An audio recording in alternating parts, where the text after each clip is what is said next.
Now I'd like to turn to Bob Farquhar for his build along of a Blairland kit.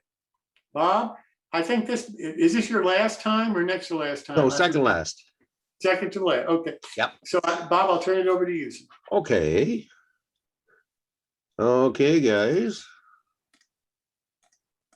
That over here. So this is doing the assembly. Now there's only the 4 main walls and the 3 shed walls here for tonight. So it's going to be a fairly short presentation. So on the concrete base, you got these 6 of these, the thicker, the wood pieces, and thinner ones here for the porch supports.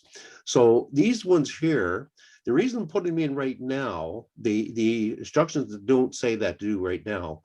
But if you don't, you're going to have a hard time getting a square in there to make sure these stand up straight. This one here, I didn't notice at the time and actually fell over a bit and glued that way. But anyway, it didn't really matter. So glue the 6 in here. These for the shed, these 4, and these 2 here for the rear wall. Do not glue these ones in place. And the reason is, when you put the front porch roof in place, the support piece have to sit right on the top of these, and they may be just off a bit. So then you'd be able to pull it up with your fingertips, just force it up out of the hole just a bit to make sure they, be nice and tight against the porch roof itself. So the rear wall to start with. Normally, if you read instructions on any kind of kit, they say brace, brace, brace. But in this particular case, you don't have to on this one. The reason is there's 2 slots in there for the 2 tabs that would be right here and right here. Now, you might have to sand those tabs just a little bit, make sure to get a nice tight fit in there. Now, support is on here, and then 2 tab pieces. But then you got on the outside here, you got the 2 shed walls going to be attached to it too. So that's enough. You don't need bracing on the inside of this. So for the front, where do they get there? So, oh, that's what, sorry. And there's the shed wall, attached there. Now the front wall does not need bracing as well, because it has an inner wall attached to this front wall. And that's for the doors and windows to slip in here. And that provides enough of the support in its own, don't need bracing.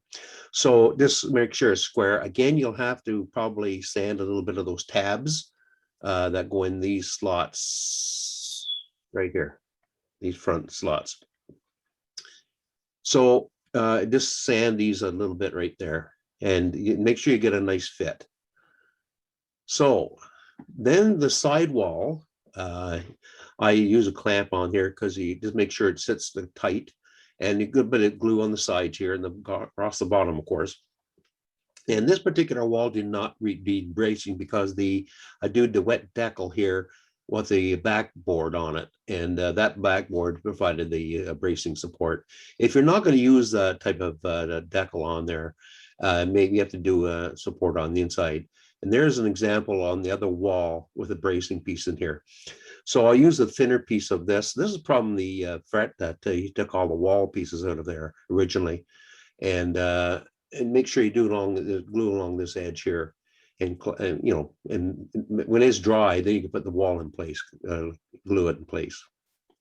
So this is for the roof. I put this picture last week. There's a roof support. This is going to be on the part of the roof, and this goes at the front wall of the building. And these supports have to right here, those support posts go right here, and you want to get them tight. So what I did is I put my tar paper roofing on, and then I assembled these things in place. So then I can put this in place later.